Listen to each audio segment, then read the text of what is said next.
inflation will fall away quite rapidly next year when we're probably going to get the oil prices easing back down, when I would expect the shipping charges to be substantially reduced. I'd expect surely by middle of next year the supply chains are functioning a lot better, that China will have changed its COVID-19 management strategy. And so a lot of the factors which have pushed inflation up will be pushing it back down again.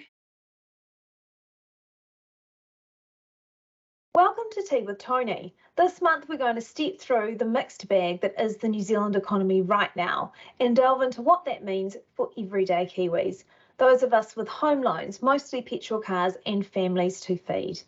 I note you're back from Australia, Tony. Pleased to see you didn't succumb to that brain drain you keep talking about. Yes, well, I did extend my stay there by 2 weeks. So I had 1 month overall on the Gold Coast. Lovely place. The population is growing very, very strongly. I think they've got about 650,000 people so far, and the expectation is they'll be just over 1 million come 2041. And so there's new buildings going up all over the place and light rail being extended, etc. And yeah, there's generally sort of an outward-looking positive buzz in Australia, even though it's full of Australians. So we've got to keep that in perspective there, but it's sort of one of the factors and the industries that are growing strongly over there, just leading me to warn people that we're going to see an outflow of a lot of people from New Zealand to Australia, as we've done at least once every generation. And look, we're going to really dig into that, but I'm going to start somewhere that we don't normally start, but I appreciate that we're always quite measured in what we have to say. So we're going to flip things on their head and start with the positive for New Zealand, because I think it is a bit of a mixed bag and everyone is feeling a little downcast at the moment, I think it's fair to say. So what's going well for New Zealand right now, Tony? Oh, okay. Yeah, there is a little bit of a list there. One of them, or the thing at the top, would be high prices for our export commodities.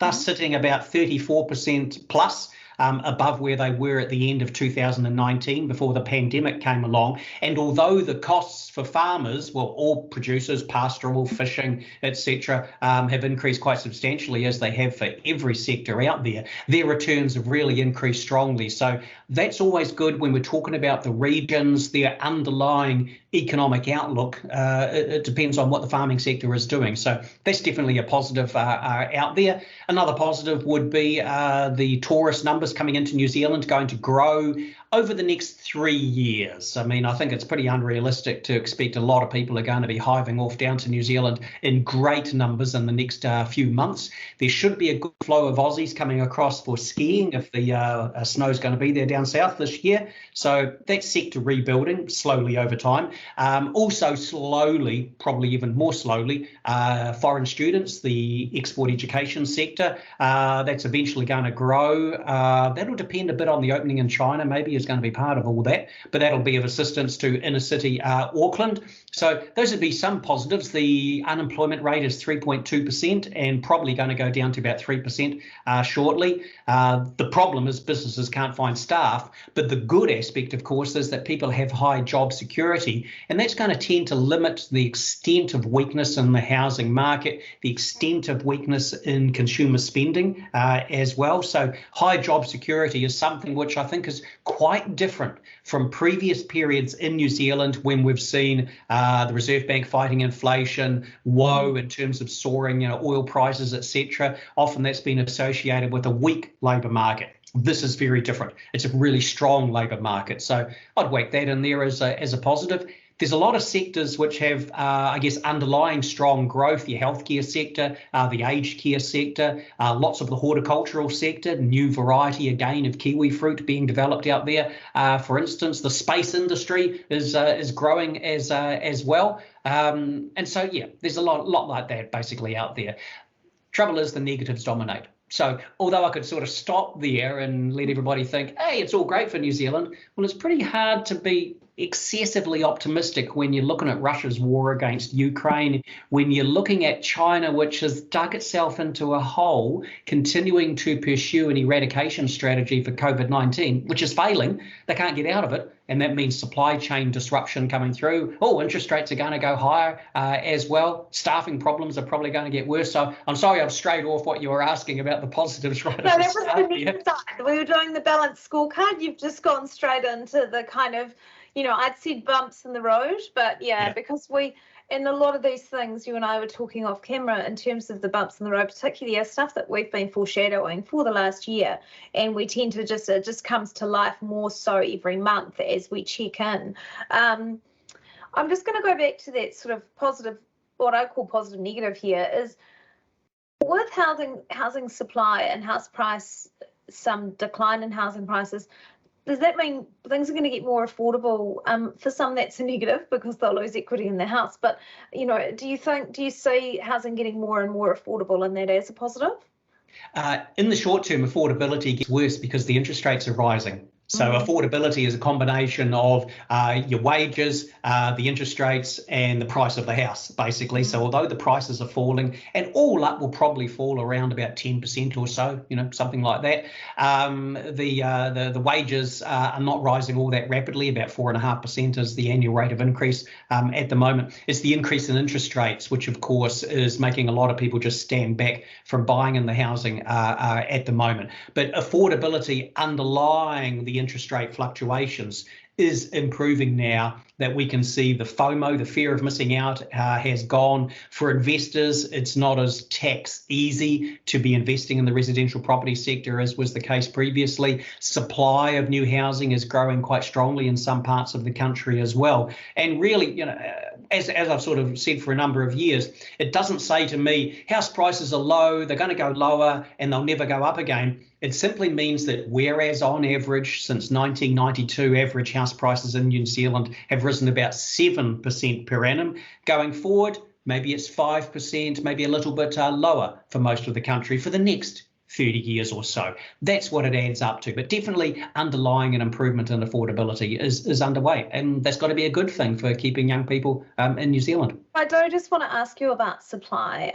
We were just talking off camera. Have we reached our tipping point in terms of do we have enough houses and is there a risk of oversupply? A lot of it is subjective, but I remain of the view sometime later this year, people are going to look around them and they're going to go, I wonder if we're starting to get oversupplied with townhouses in particular in Auckland, because at the same time as we have the supply absolutely booming, which of course is a good thing after many years of weak construction from the mid-2000s, Auckland's population is shrinking. It fell 0.1% last year, probably the same this year, maybe going to do a similar thing next year as well. People either disappearing out to the regions or going overseas. And of course, the government is restricting the number of migrants coming into New Zealand. Most migrants go to Auckland. So what's going to happen is, first of all, later this year, there will be a general feeling of maybe Auckland no longer has a shortage. And then I don't know the time frame here, but the rest of the country will go,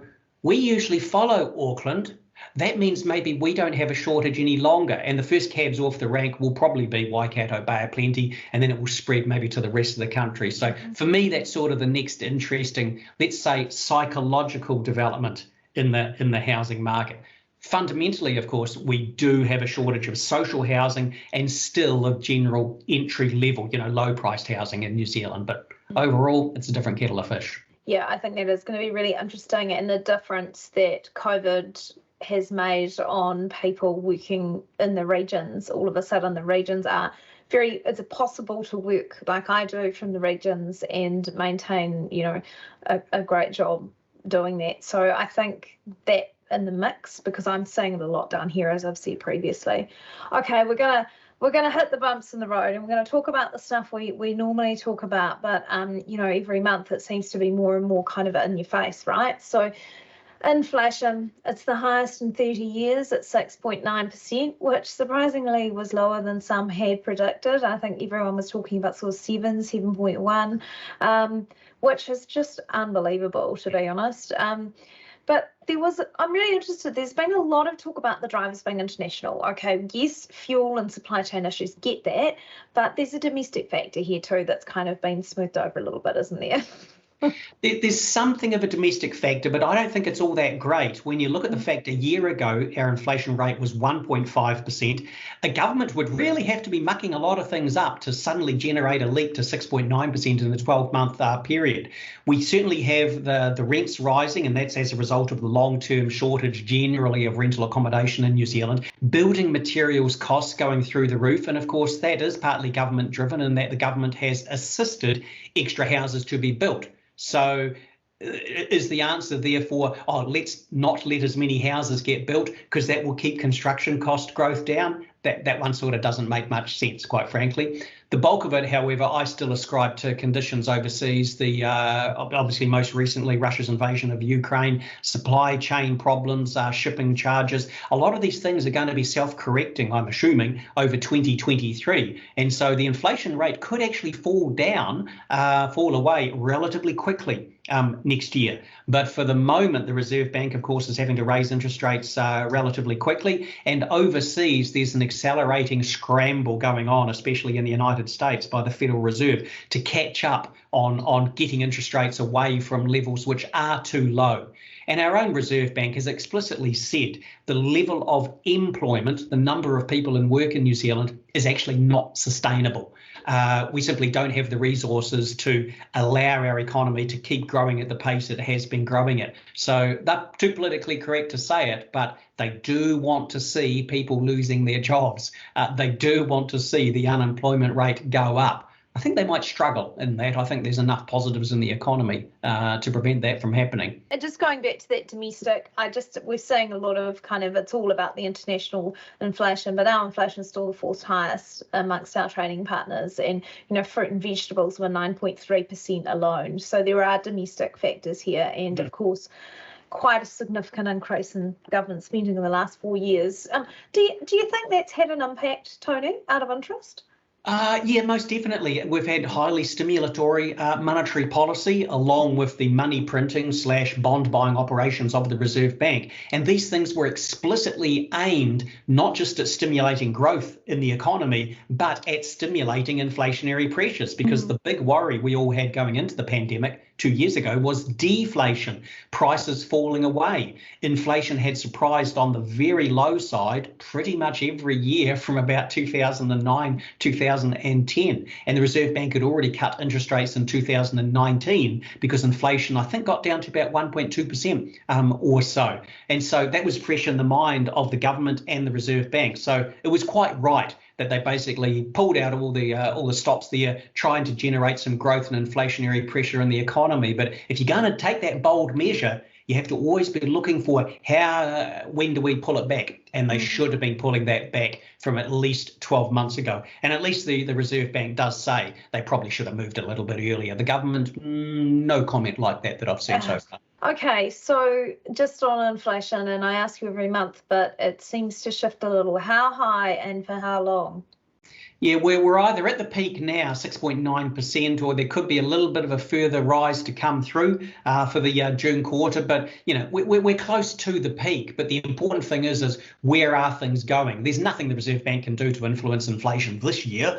Their aim is 18 months out towards the end of 2023. And as I indicated earlier on, I think inflation will fall away quite rapidly next year when we're probably going to get the oil prices easing back down, when I would expect the shipping charges to be substantially reduced. I'd expect surely by middle of next year, the supply chains are functioning a lot better, that China will have changed its COVID-19 management strategy. And so a lot of the factors which have pushed inflation up will be pushing it back down again. But then it's a question of underlying in the economy. Will we still have a tight labour market in 2023? Well, yes, I think we will. I think the unemployment rate will be low, the wages growth will be accelerating, and so firms will still have that cost pressure running through there. And so, I find it hard to imagine that inflation would go negative. I know a couple of people are starting to think, maybe we'll get back to deflation again. But I think the Reserve Bank will have reasonable confidence of getting back within the 1% to 3% band by, if not late 23, probably the first half of 2024. So I'm still definitely in the camp of this is a temporary phenomena. But the temporary period is sort of higher and a little bit longer than most of us were thinking, even 6 months ago. So that's actually quite optimistic. is the truth. It gives you some light at the end of the tunnel, although, it doesn't help when you're buying your lettuce and your tomatoes at the supermarket at the moment, but that's reasonably optimistic. And I've just got an extra question here. Will a deflaming, I like that word, deflaming, of the housing market also reduce building demand and inflationary pressures as things cool off? Yeah, the cooling off, it's always hard to sort of pick how that will manifest itself. Certainly I've seen the buyers pull back, the investors from March 23 last year, the first home buyers in fits and starts. The credit crunch, I can see that is basically past its worst now, and things are starting to get a little bit better with credit availability. So there's a little bit extra support coming back through there, maybe for the first home buyers. My interest is sort of more in house building, house construction, where a lot of over-optimistic, inexperienced, undercapitalized, smaller, new developers have entered the market, and they don't know how to manage through these extraordinarily challenging times, even for the most experienced large-scale property developers that exist out there. But for me, the bigger pain in the housing market, it's sort of not really going to be in terms of prices falling away strongly. It's going to be an unfortunate weeding out of a lot of builders, people in the property development sector, especially as later this year, people start to outright question, is there really still a shortage of property in lots of parts of the country? Okay, and hand in hand, inflation, interest rates. We know that the Reserve Bank pulled the trigger on a 50 basis point increase, which was significant. Some people said they wouldn't go that far. But 1.5% for an OCR is still historically low. Any updated, a bit like the question I asked you for the on the inflation side, any updated projections on how high the Reserve Bank will go and at what level retail rates will peak and when? Yep, I'm still sitting at a 3% peak for the official cash rate. The Reserve Bank are looking at about 3.25%, or maybe just a little bit above that. If you've got, I think, the 1-year fixed mortgage rates, I tend to look at what the special rates are, the best specials on offer there from the 5 or 6 main lenders. I think we're looking at about 3.7% or so there, if I recall rightly. I still think the 1-year fixed mortgage rates will go to about 5.25, 5.5%, because they're quite closely tied to where the cash rate is sort of at the moment or next 6 months. The longer term interest rates, I used to be that advocate a year ago of fixing 5 years at 2.99% or similar, just above 3%. Those rates are now about 5.7%. They might go to about 6% for the 3 to 5 year fixed mortgage rates. So there is more to go on the interest rates, but a lot of it's already been factored in for the 3 to 5 year terms, but there is more to come, mainly for the floating 1 year and 2 year fixed rates. And that's where we always talk about getting some good advice and making sure that your structure suits your goals and how you want to live your life. So that's where people like what we do at NZHL come in.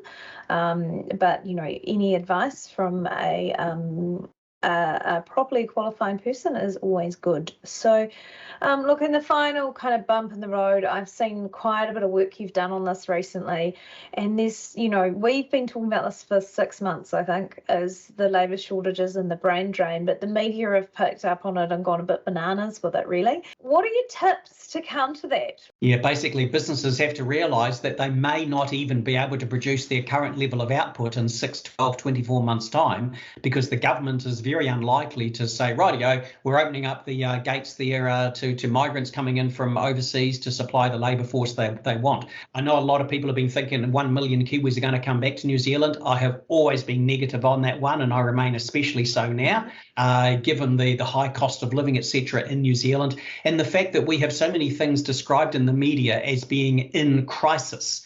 We don't necessarily paint all that positive an image to people overseas as compared with when we were so successfully handling the COVID-19 pandemic. That was a very positive image for New Zealand, but I think it's tending to go backwards a bit at the moment. And it's an environment in which businesses are going to have to make some tough decisions. And the government really is not going to help out, apart from maybe some specialised cases of trying to let in a few more staff from overseas on a one-off basis.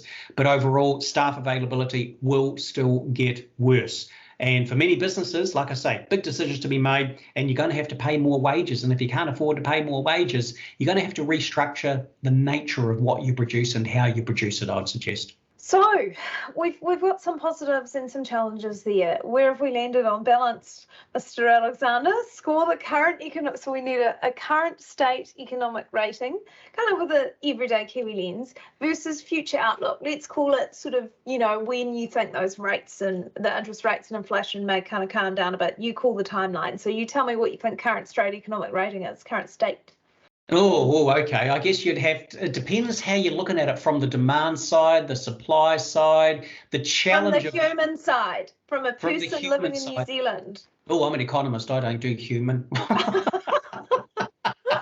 Oh God, I am really pushing you. Yeah, if 5 is neutral there, I'd say we're in the below 5 area. That would be consistent with my expectation of a brain drain from New Zealand. My expectation, many businesses across many sectors will have to trim back their operations because they cannot get the staff they want. My expectation that the materials costs and wages costs, etc., are going to continue to go up as well.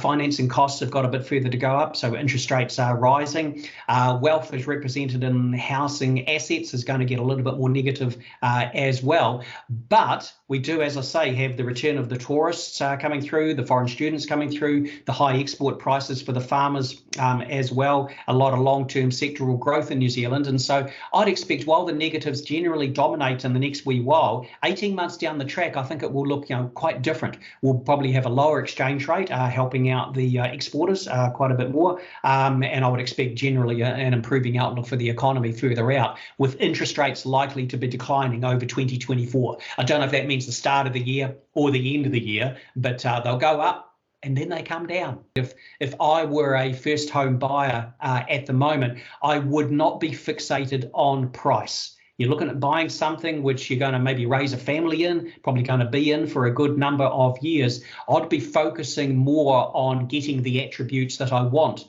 in a property that I've been having to compromise on in my search for the past 2 years.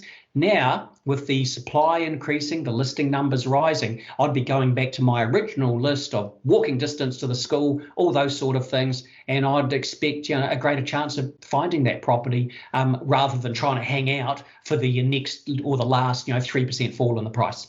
Yeah, okay, well, great guidance there, Tony. Thank you very much. Well, thanks, Tony. Nice to see you again. We may have to, just a public service announcement, team, Tony and I are probably going to continue to do Tea with Tony via video with the odd cameo in person, so we might have to change the name of it. Yes, that's right. There's no tea being drunk.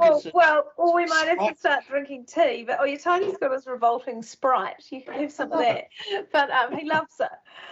Look, I'll just finish off with our normal disclaimer. Tony is an independent economist. His thoughts are his own and not necessarily those of NZHL and vice versa. So Tony, thanks a lot. We'll see you in a month, and it'll be interesting to just see this stuff develop. I think the labour shortage side and the supply side is going to be quite an interesting one to keep an eye on, and hopefully as the tourists come back, as I said last time, it'd be nice to have them here. Okay, thank you, sir. You have a great day. You too, Lenska. All the best, everybody. Ta-da.